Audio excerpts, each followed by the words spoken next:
ونستغفره ونؤمن به ونتوكل عليه ونعوذ بالله من شرور أنفسنا ومن سيئات أعمالنا من يهده الله فلا مضل له ومن يضلله فلا هادي له ونشهد أن لا إله إلا الله وحده لا شريك له ونشهد أن سيدنا وسندنا وشفيعنا وحبيبنا ومولانا محمدا عبده ورسوله صلى الله عليه وعلى آله وصحبه وسلم تسليما كثيرا كثيرا أما بعد قال الله تبارك وتعالى في كتابه الكريم واعتصموا بحبل الله جميعا ولا تفرقوا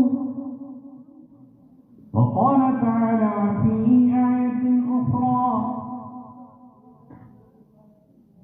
لن تنالوا البر حتى تنفقوا مما تحبون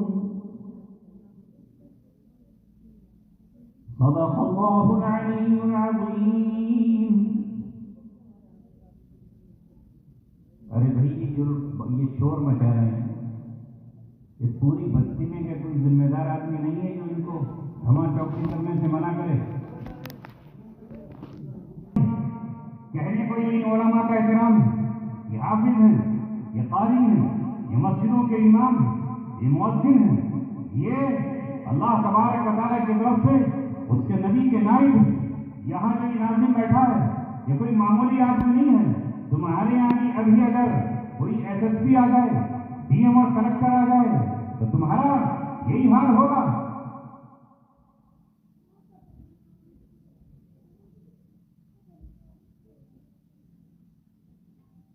بچوں کو تو خیر کیا کہہ سکتے ہیں، تو آپ کے پاس ان کے سوا اور ہے کیا؟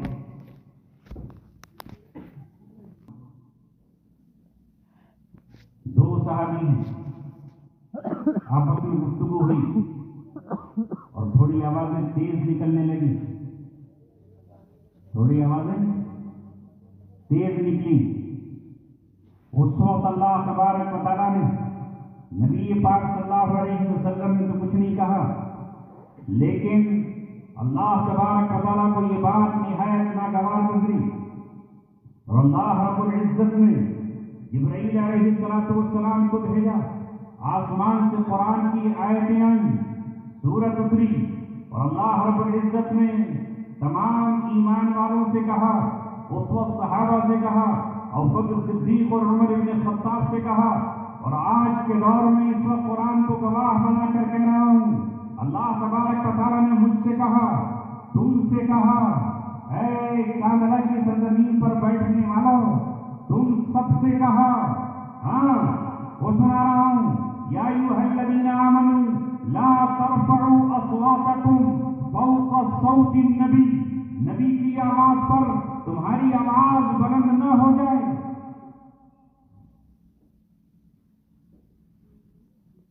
نبی کے سامنے آواز اونچی نہ ہو، کیونکہ آواز آپس میں بحث کرتے ہوئے اونچی ہو گئی تھی.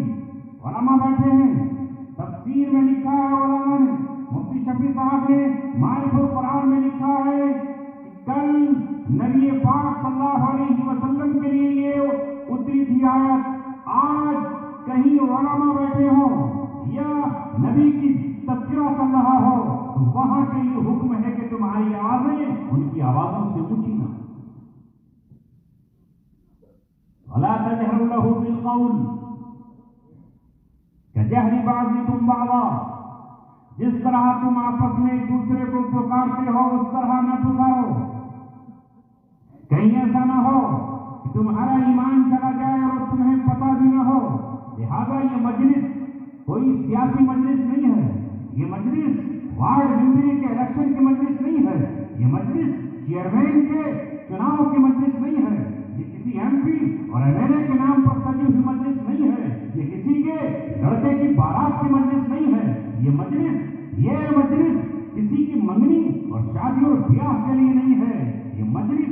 جس کا آغاز قرآن سے کیا گیا ہے، جس میں بار بار قرآن پڑھا گیا ہے، اور ابھی آپ یہ کہتے ہو کہ وہ بچے جنہوں نے قرآن نہ پڑھا ہے، جنہوں نے قرآن کو اپنی زبان سے سیکھا ہے، ان کے سر پہ ہم پگڑی باندھیں گے، ان کی ہم حوصلہ افزائی کریں گے۔ تو یہ مجلس بھنڈیلوں کی نہیں ہے، یہ ناچنے گانے والوں کی نہیں ہے، یہ مجلس نچوئیوں کی نہیں ہے، یہاں یہ شاعرانہ اور کوئی شاعروں کی مجلس نہیں ہے۔ اے کانگڑے کی سرزمین پر یہاں رہنے والوں، تمہیں میں اس اللہ کا واسطہ دیتا ہوں جو تمہیں صبح اور شام کھلاتا ہے، اس اللہ کا واسطہ دیتا ہوں جس نے تمہیں دیکھنے کے لیے آنکھیں دی ہیں اور جس نے سننے کے لیے تمہیں کان دیے ہیں۔ یا تو خدا ان مجلسوں کو احترام کرنا، ورنہ اللہ تعالیٰ تمہاری مجلسوں کا محتاج نہیں ہے۔ بھول گئے 2013؟ ارے بھول گئے 2013 کیا ہوا تھا؟ یہاں آس اور پاس میں گھروں سے بھاگے تھے تم مسلمان تھے، تمہارے کہیں ملک پور میں، بی بی پور میں، خرگان میں، کسی کانگڑا کی عیدگاہ میں، شاملی کے مدرسے میں تم پڑے ہوئے تھے، تمہارے بھائی تھے، اور آج بھی یہاں پر پڑے ہوئے ہیں۔ بھول گئے اس نظارے کو؟ اللہ تبارک و تعالیٰ نے تمہاری مدد کی، تمہاری نصرت کی۔ ماؤں کے بچے بغیر لحاظوں کے تھے اور مر گئے ٹھنڈ سے، اور کتنی حاملہ عورتیں تھیں جن کے بچے کیمپوں میں انہوں نے جنم لیا، اور آج بھی کیوں نہیں جانتے تم تو بھی آرام میں ہو۔ آج بھی دنیا کا ایک ایسا خطہ ہے جہاں موت منڈلا رہی ہے، جہاں موت روزانہ ناچ رہی ہے، جہاں چاروں طرف لاشیں ہیں، خون ہے، زخمی ہیں، پیاس ہے، مگر آئے تم آج ایسے بے حس ہو کہ جانور رو پڑے، پرندے تڑپ اٹھے، آسمان آنسو بہانے لگے، زمین کراہنے لگے، اللہ تبارک و تعالیٰ کے فرشتے دانتوں تلے انگلیاں دبا جائیں، مگر اے ہندوستان کے مسلمانوں، تمہارے سینوں پر گناہوں کا بوجھ ہے، گناہوں کا کلنک ہے، اور اس کلنک کو تم کب چھوڑو؟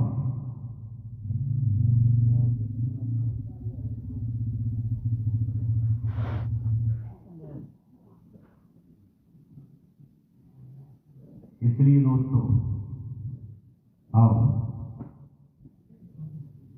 اللہ تبارک و تعالیٰ کی راہ میں جو خرچ کیا جاتا ہے، اس سلسلے میں نے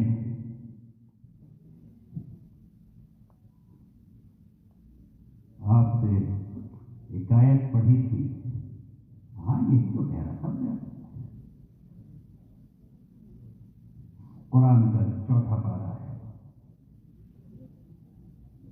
لن تنالوا البر حتى تنفقوا مما تحبون۔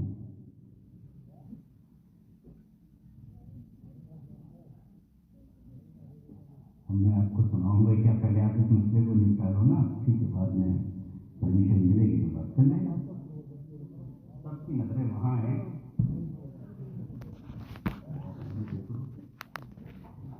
امام ہوں، مؤذن ہوں، قرآن پڑھنے والے ہوں اور قرآن پڑھانے والے ہوں، یہ احکم الحاکمین کے آدمی ہیں۔ یہ قرآن کس کا ہے مجھے بتاؤ ہاتھ اٹھا کر؟ اللہ کا ہے۔ اس قرآن کو پڑھنے والے اللہ کے نہ ہوئے؟ یہ مسجد کس کی ہے؟ اللہ کی ہے۔ یہ چیئرمین ببلے کی ہے؟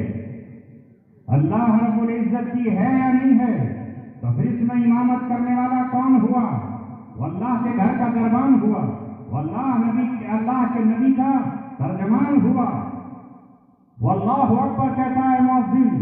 مگر افسوس سب افسوس، دنیا کی ہر قوم اپنے مذہبی رہنما کی بہت عزت دیتی ہے، اس کا احترام کرتی ہے، پلکیں بچھاتی ہے، اور اس کے لیے کیا کچھ نہیں کرتی ہے۔ لیکن ہمارا کیا حال ہے؟ ہمارا یہ حال ہے کہ آج گئی گزری مخلوق اگر کوئی ہے تو وہ ہمارا امام ہے، وہ ہمارا مؤذن ہے، وہ مدرسے کے پڑھنے والے ہیں۔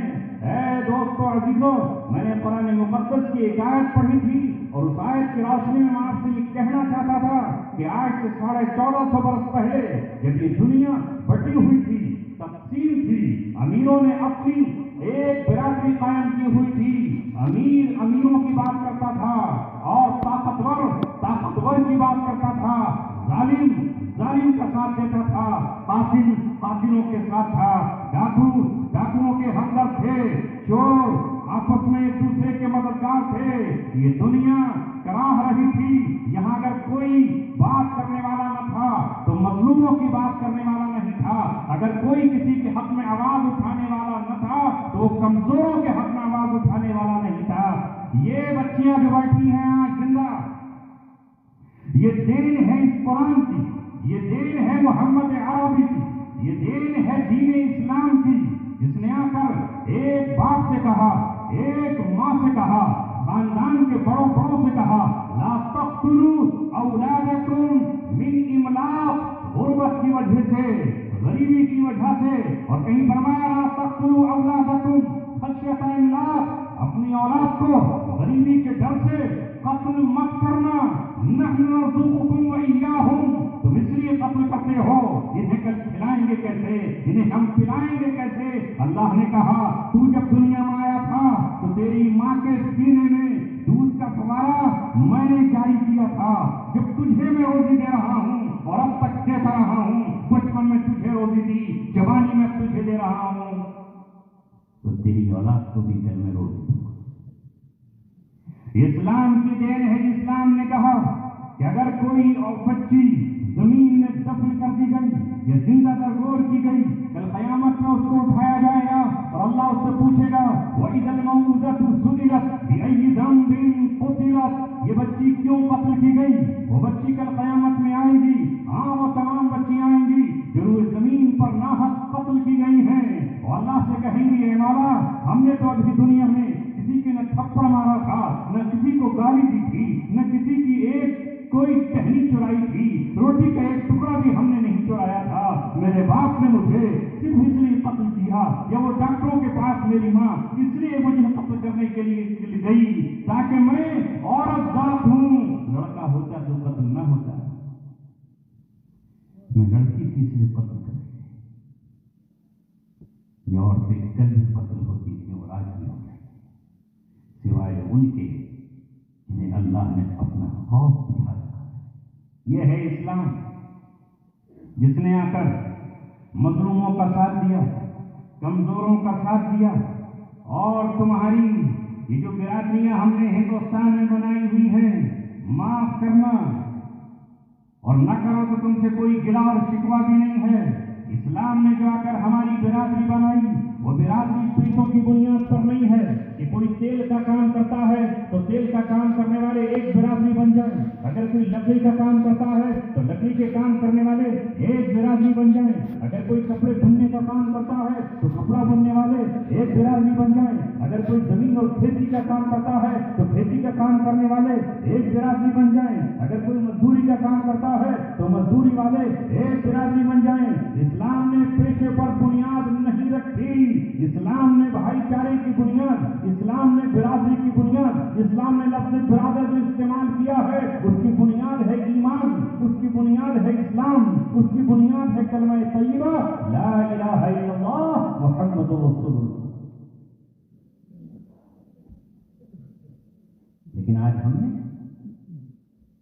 مسجدوں پر بانٹ ڈالا، اللہ کے گھروں کو تقسیم کر دیا، حالانکہ اسی قرآن نے ہم سے 1450 برس پہلے کہا اے ایمان والو اس نعمت کو یاد کرو اذ کنتم اعداء، جب تم آپس میں دشمن تھے، فالف بین قلوبکم، تو اللہ تعالیٰ نے تمہارے دلوں میں الفت اور محبت ڈال دی، فاصبحتم بنعمتہ اخوانا، اور تمہیں اللہ نے آپس میں بھائی بھائی بنا دیا۔ یہ مکہ کے مہاجرین ہیں جو مدینہ پہنچے، یہ اوس ہیں، یہ خزرج ہیں، یہ بنو تیم ہیں، یہ بنو تمیم ہیں، یہ بنو عدی ہیں، یہ قریش ہیں، سب کو اسلام نے بھائی بھائی بنا دیا، جس کو علامہ اقبال نے کہا آ گیا عین لڑائی اگر وقت نماز، قبلہ رو ہو کے زمین بوس ہوئی قوم حجاز، ایک ہی صف میں کھڑے ہو گئے محمود و ایاز، نہ کوئی بندہ رہا نہ کوئی بندہ رہا۔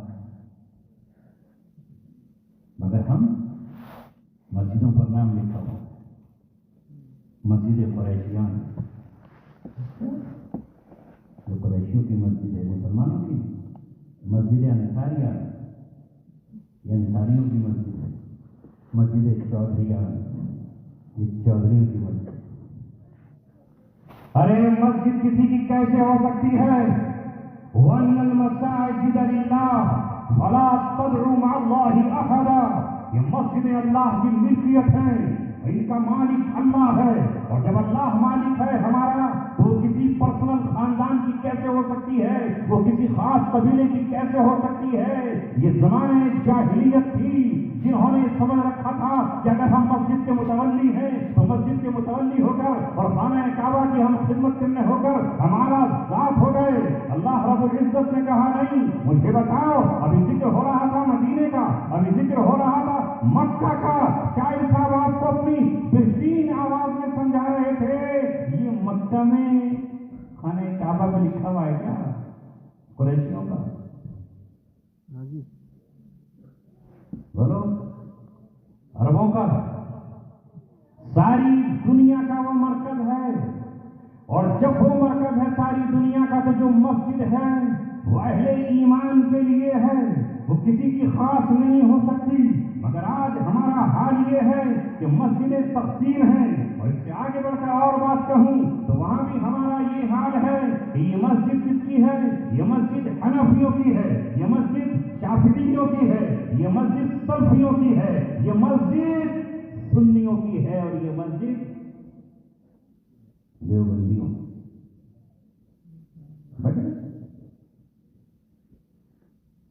اللہ نے ہمیں کیا بتایا تھا اور رسول پاک صلی اللہ علیہ وسلم ہمیں کس طرح لے کر آئے تھے؟ مگر اے دوستو، جس طرح ہمیں روکا گیا، وَلَا تَفَرَّقُوا، اپنے فرقے مت بنانا، اپنے قبیلوں پر فخر مت کرنا، اپنے خاندانوں پر فخر مت کرنا۔ زمانے جاہلیت میں قریش مزدلفہ میں ٹھہر جاتے تھے اور حج کے موقع پر عرفات میں نہیں جاتے تھے۔ اسی قرآن کے ذریعے اللہ رب العزت نے کہا وَإِذَا قَضَيْتُم مَّنَاسِكَكُمْ فاذكروا اللَّهَ كَذِكْرِكُمْ آبَاءَكُمْ أَوْ أَشَدَّ ذِكْرًا، اور اس سے پہلے اللہ تبارک و تعالیٰ نے کہا ثُمَّ أَفِيضُوا مِنْ حَيْثُ أَفَاضَ النَّاسُ، جہاں تمام لوگ حج کرنے کے لیے جاتے ہیں عرفات میں، وہیں قریش کو بھی جانا ہوگا، وہاں بکر صدیق کو جانا ہوگا، حضرت علی حج کرنے جائیں گے تو ان کو بھی جانا ہوگا، اور محمد رسول اللہ جو قریش کے سرداران بنو ہاشم کے چشم و چراغ ہیں وہ بھی مزدلفہ میں نہیں ٹھہریں گے، انہیں بھی اگر حج کرنا ہے تو ان کا حج بھی عرفات میں جا کر پورا ہوگا۔ جہاں باقی تمام لوگ جاتے ہیں، جہاں ہر غریب جاتا ہے، جہاں بادشاہ کو حج کرنا ہے وہ بھی عرفات میں جائے گا، وزیر ہو تو وہ عرفات میں جائے گا، ایرانی ہو یا افغانی، افریقہ کا ہو یا ہندوستانی، سب کو عرفات میں جانا ہے۔ اللہ رب العزت نے حکم دیا کہ جو عرفات میں نہیں جائے گا اس کا حج بھی نہیں ہوگا۔ یہ ہے اسلام جسے آج ہم نے چھوڑ دیا۔ پچھلے سال میں فلاوڈا گیا، وہاں ایک مسجد ہے جو آج تک کچی پڑی ہے، چھتیں اس کی ٹوٹنے والی ہیں، اس مسجد کی توسیع نہیں ہو رہی، اس میں اینٹ نہیں لگ رہی، دو برادریاں آپس میں لڑتی ہیں، وہ برادری کہتی ہے یہ ہمیں اس کا قبضہ دو، دوسرے کہتے ہیں ہم آپ کو قبضہ نہیں دیں گے، واللہ کی مسجد روتی ہے، میں تم دونوں کو جمع کرنے آئی ہوں، میں اللہ تبارک و تعالیٰ کا گھر ہوں، تم آپس میں کھڑے ہوتے جس طرح حضرت بلال اور بکر صدیق کے پاس کھڑے ہوتے تھے، اور جس طرح سلمان فارسی حضرت عمر کے نزدیک کھڑا ہوا کرتے تھے، اور جس طرح سہیل رومی حضرت عثمان غنی کے ساتھ کھڑا ہوا کرتے تھے۔ اے مسلمانوں، تم اپنی مسلمانیت کی بات کرتے ہو، جاہلیت تمہارے دلوں میں ہے، تمہارے سینوں میں ہے، اور تمہارے دلوں سے ابھی وہ پھول جو ہندوستانی سماج کی بسی تھی وہ کہاں گئی؟ یہ حال ہے ہمارا۔ نکال دو تمام تیرے دربار میں آئے ایک ہوئے، محتاج ہو کہ غنی ہو، یہی تو تمہاری پہچان ہے۔ جو پہلے آ گیا وہ اگلی صف میں بیٹھے گا۔ تمہارے یہاں یہ نہیں ہے کہ امامت فلاں اور فلاں ہی کرائے گا اور فلاں امامت نہیں کرائے گا۔ اللہ کے رسول صلی اللہ علیہ وسلم نے ہم سے کہا تمہارا امام کون ہو سکتا ہے؟ اے لوگوں، اگر آج تم یہ سمجھتے ہو کہ مالدار ہمارا امام ہو سکتا ہے، تمہارا سوچنا غلط ہے۔ تمہارا امام وہ ہوگا اقرأہم، جسے قرآن زیادہ آتا ہو، جسے قرآن عمدہ آتا ہو، جو قرآن کی تلاوت اور اس کی ادائیگی کو اچھی طرح جانتا ہو، وہ تمہارا امام ہے، چاہے اس کا گھر کچا ہو اور اس کے گھر میں چھت بوجھ نہ ہو، اس کے یہاں بجلی کے کمیں ہو یا نہ ہو، اور اس کے یہاں چاہے رات کو چراغ جلتا ہو یا موم بتی جلتی ہو، وہ تمہارا ایمان۔ آج میرے دوستو عزیزوں پلٹ آؤ، ایک تو میں نے یہ آیت پڑھی تھی، اس آیت پر اللہ تبارک و تعالیٰ آپ کو سمجھا رہا ہے کہ آپ ایک ہو جاؤ اللہ تبارک و تعالیٰ اس کے دین کے لیے، مسجدوں کی خدمت کے لیے۔ دوسری بات آج یہ ہے کہ مسلمان فرق نہیں کر رہے، کتنی مشکل سے آپ پر بات نہیں کیا ہے، پھر بھی اللہ قبول کرتا ہے۔ ضرورت نہیں تھی چندہ کرنے کی، یہاں مسجد آپ کی ہے، آپ کے محلے کی ہے۔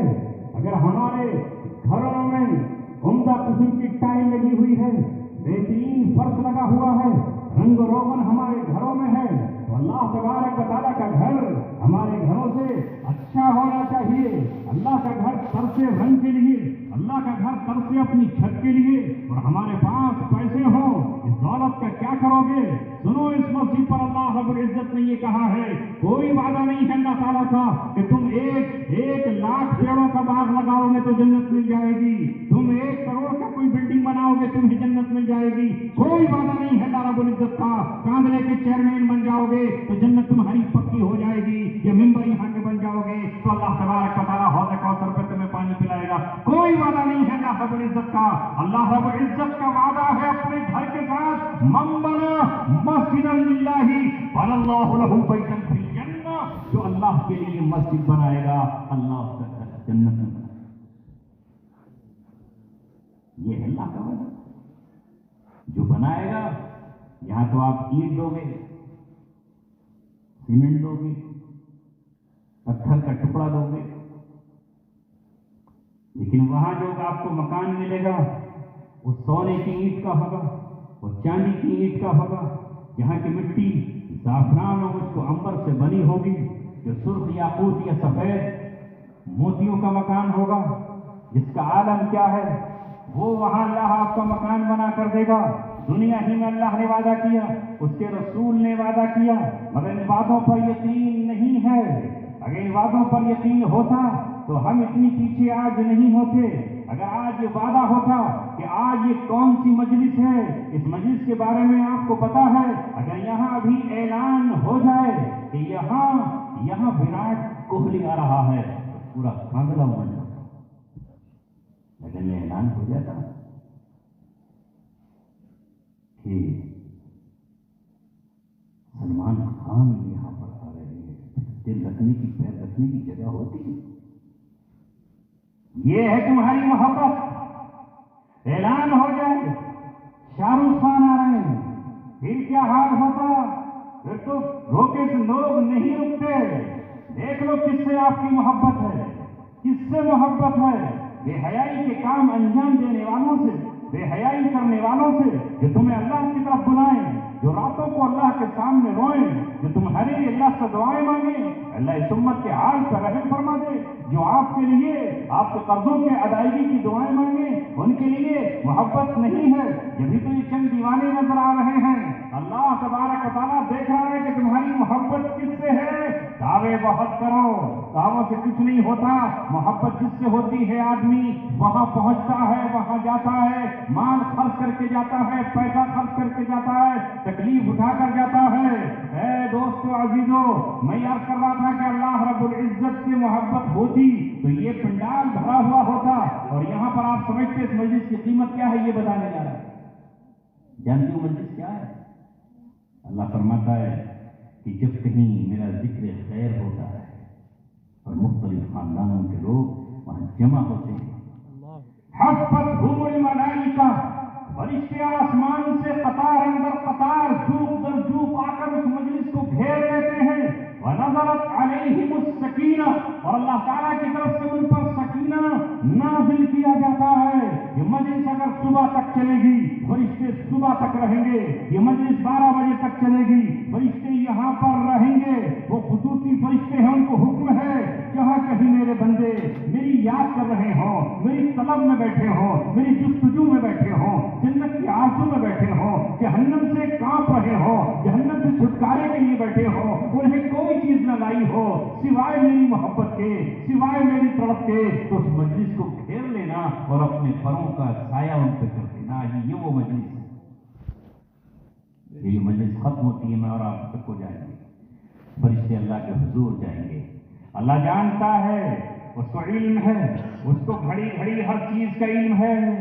بالکل اندھیری رات میں جب آدمی کو اپنا ہاتھ بھی نظر نہ آئے، کہنے والوں نے کہا ہے اس وقت میں ہی کسی کالے پتھر پر اگر کالے رنگ کی سب سے چھوٹی کالی چیونٹی بھی چل رہی ہے تو اللہ تبارک و تعالیٰ کو اس کا علم ہے کہ یہ چیونٹی ہے۔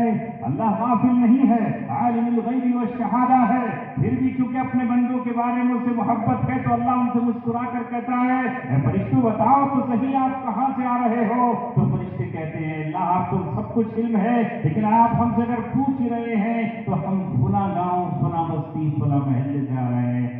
اللہ پوچھتا ہے وہاں کیوں گئے تھے؟ کہا وہاں اللہ کچھ بندے جمع تھے جنہیں تیری محبت لے کر آئی تھی، جنہیں تیرا عشق و پیار لے کر آیا تھا، جنہیں تیری جستجو و طلب میں جمع کیا تھا۔ اللہ پوچھتا ہے کہ ذرا یہ بتاؤ تو صحیح، زیادہ گفتگو نہ کرو، وہ کیا مانگ رہے تھے؟ تو فرشتے کہتے ہیں کہ اللہ وہ جنت کی طلب کرتے ہیں۔ اللہ پوچھتا ہے کیا انہوں نے میری جنت کو دیکھا ہے؟ فرشتے کہتے ہیں اللہ جنت تو دیکھا تو نہیں ہے، محض تیرے قرآن میں ذکر ہونے کی بنیاد پر، تیرے نبی کے کہنے کی بنیاد پر انہیں پورا یقین تھا، اس لیے وہ جنت کو طلب کر رہے تھے۔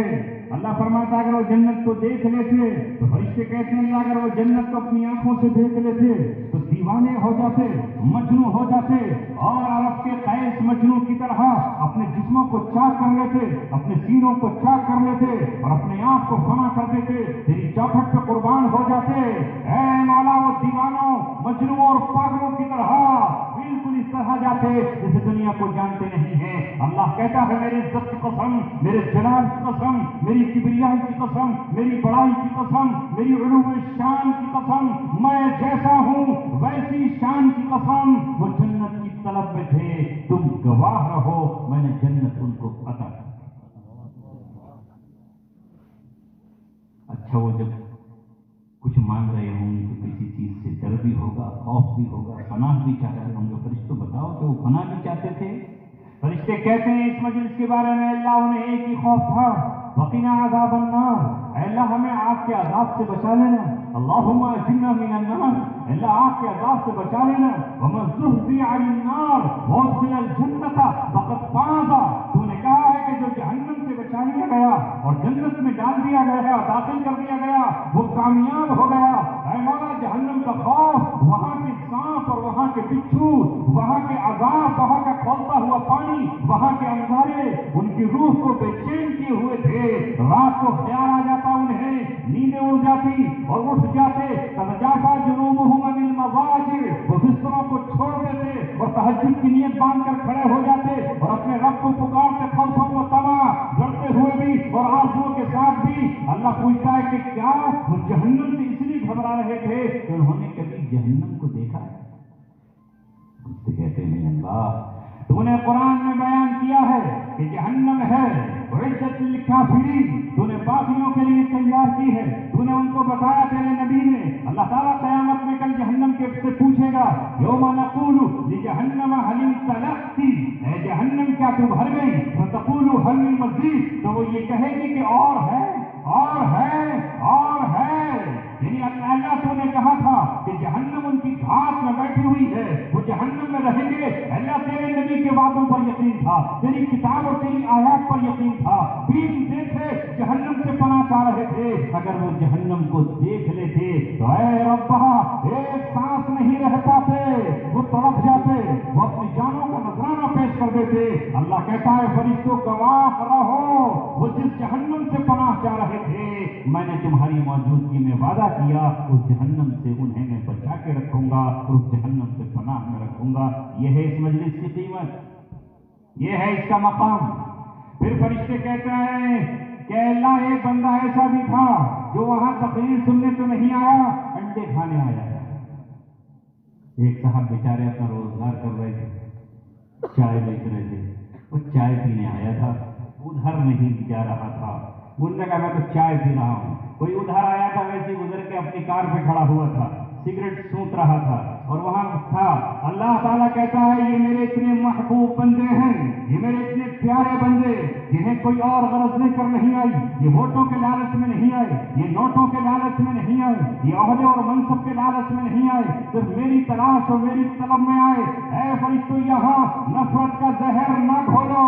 لا یشفع جلیسہم, ان کے پاس بیٹھنے والا اور ان کے نزدیک سے گزرنے والا بھی آج بدبخت نہیں ہے اور محروم نہیں ہوگا. جاؤ ہم نے اس کی بھی مغفرت. یہ ہے مجلس کا مقام اور اس مجلس کی اہمیت اور کیفیت. اس لیے دوستو ہم یہاں کے اس لیے شرکت کرتے ہیں. کاش ہمیں بھی یہاں مغفرت کا جو اللہ کا وعدہ ہے وہ مل جائے.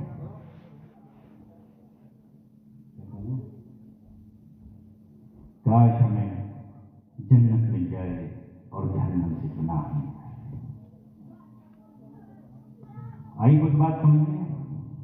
خرچ کریں گے اب اللہ کے دین پر یا نہیں کریں گے؟ بس آیت جو پڑھی تھی اس کا ترجمہ کر دیتا ہوں. بیچ میں بہت ساری رکاوٹیں ہیں. ظاہر ہے کہ جب یہاں پر یہ دین کی مجلس ہوگی تو شیطان اس کو ڈسٹرب کرنے کی کوشش تو کرے گا. لن تنالوا البر حتى تنفقوا مما تحبون. اللہ نے فرمایا کہ تم نیکی حاصل نہیں کر پاؤ گے, نیکی کے درجے کو نہیں پہنچ پاؤ گے. کب تک؟ حتى تنفقوا مما تحبون, یہاں تک کہ تم وہ خرچ نہ کرو جو تمہیں محبوب ہے. پیاری چیز خرچ کرو, محبوب چیز خرچ کرو. یہ ارادہ مت کرو کہ بس یہی لکھوا دیں میں خرچ نہ کروں. جب یہ آیت نازل ہوئی تو حضرت طلحہ رضی اللہ تعالیٰ مدینے کے تاجر بھی ہیں اور باغ والے ہیں. ان کا ایک بہت بڑا باغ ہے اور وہ باغ مسجد نبوی کے سامنے ہے جس کی کھجوریں بہت عمدہ قسم کی ہیں. کہ وہ باغ کتنا محبوب ہوگا, وہ کتنا محبوب ہوگا. وہ باغ اپنا کوئی خرچ کر دے, آپ سے کہا جائے ذرا 2 آموں کے پیڑ ہمیں دے دو, مشکل ہے نا. ہاں اللہ ہی اگر آپ کو کہہ دے.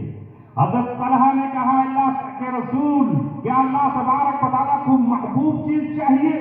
اللہ ہم سے ہماری محبوب چیز چاہتا ہے. فرمایا ہاں. تو کہا اللہ کے رسول اس بات سے زیادہ پسندیدہ مجھے کچھ نہیں ہے, اور میں نے یہ طے کر لیا ہے کہ یہ مسجد نبوی کے سامنے جو میرا باغ ہے کھجوروں کا, اس کھجور کے باغ کو میں صدقہ کرتا ہوں. اے میرے آقا مجھے بتائیے کہ کہاں پر خرچ کر دوں؟ اللہ کے رسول نے کہا تمہارے کچھ رشتے دار کمزور ہیں, غریب ہیں, لہذا یہ باغ اپنے رشتے داروں کو خرچ کر دیا.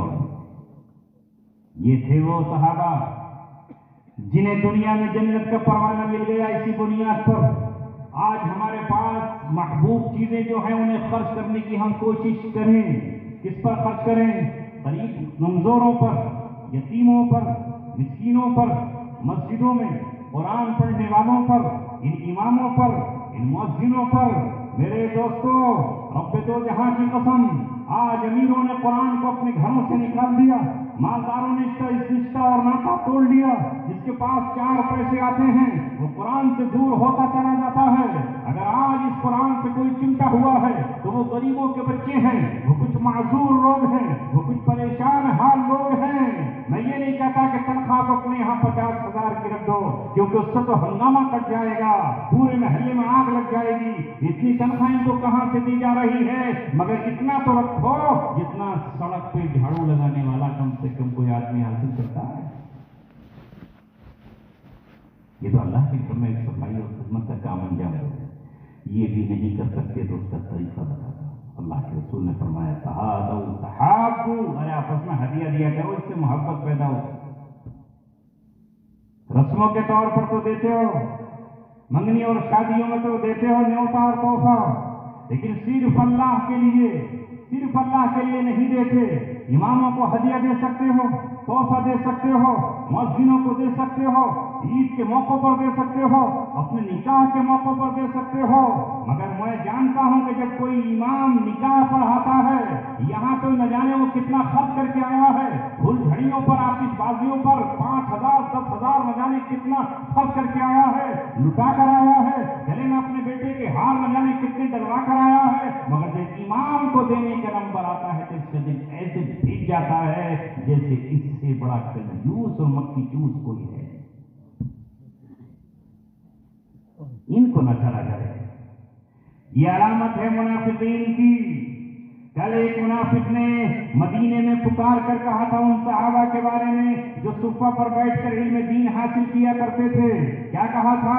لا تنفقوا علی من عند رسول اللہ، جو اللہ کے رسول کے پاس رہتے ان پہ خرچ مت کرنا، حتی ينفضوا، یہاں تک کہ وہاں سے بھاگ جائیں، جب ان کو کھانے نہ ملے گا، جب ان کو پورا پہننے کو نہیں ملے گا، لہذا یہ رسول اللہ کے پاس سے بھاگ جائیں گے، ہو سکتا ہے مدینہ سے بھاگ جائیں۔ اس وقت اللہ تبارک و تعالیٰ نے ان منافقین کو خطاب کر کے کہا، او نادانوں، او ظالموں، تم سمجھتے ہو کہ یہ چند صدقوں کی وجہ سے، یہ خیرات کی وجہ سے، یہ لوگوں کے دینے کی وجہ سے یہ ان کے گھر چل رہے ہیں یا یہ پل رہے ہیں؟ سنو، وَلِلَّهِ خَزَائِنُ السَّمَاوَاتِ وَالْأَرْضِ، اللہ تبارک و تعالیٰ کے پاس زمین کے خزانے ہیں، آسمانوں کے خزانے ہیں، وَلَٰكِنَّ الْمُنَافِقِينَ لَا يَفْقَهُونَ، لیکن منافقین کو سمجھ نہیں ہے، تم کچھ بھی نہیں دو گے جب بھی اللہ تبارک و تعالیٰ ان کو کھلا کر رہے گا، پلا کر رہے گا،